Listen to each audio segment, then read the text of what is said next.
U.S. and Iran, social media shows that a lot of people are thinking about a military draft. Claims are circling about having to pay to register and that anyone who's applied for student loans is automatically on the list. We've had our verified team breaking this down. Here's Jason Puckett.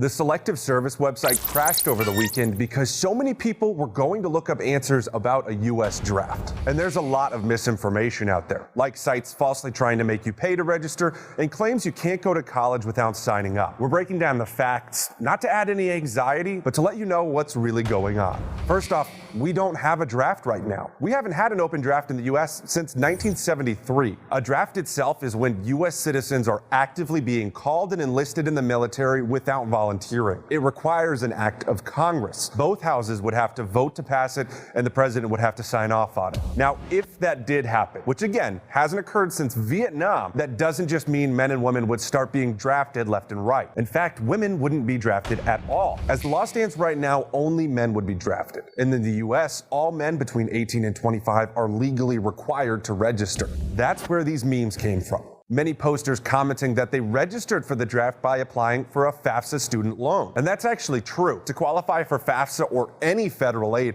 a male U.S. citizen does have to be registered with the Selective Service system. Now, you can do it on a FAFSA application when you get your driver's license or just mailing your form in. Bottom line, it's a requirement. And failure to register is actually a felony. But registering for a draft isn't an actual draft. The Selective Service has a list of eligible people, but Congress would have to declare war and they'd have to legally instate a draft before they could use that list. At that point, the men, 18 to 25, who registered with Selective Service could be drafted, but it's not a guarantee. According to the Selective Service, an actual draft would use a lottery system to call registered men. They'd then have to pass a series of physical and mental tests to be considered. Now, we understand the concern that comes anytime someone starts talking about a draft, but it's important to remember we haven't had one in more than 45 years, and it would take multiple acts of Congress before people would even start getting called. With your verified, I'm Jason Puckett.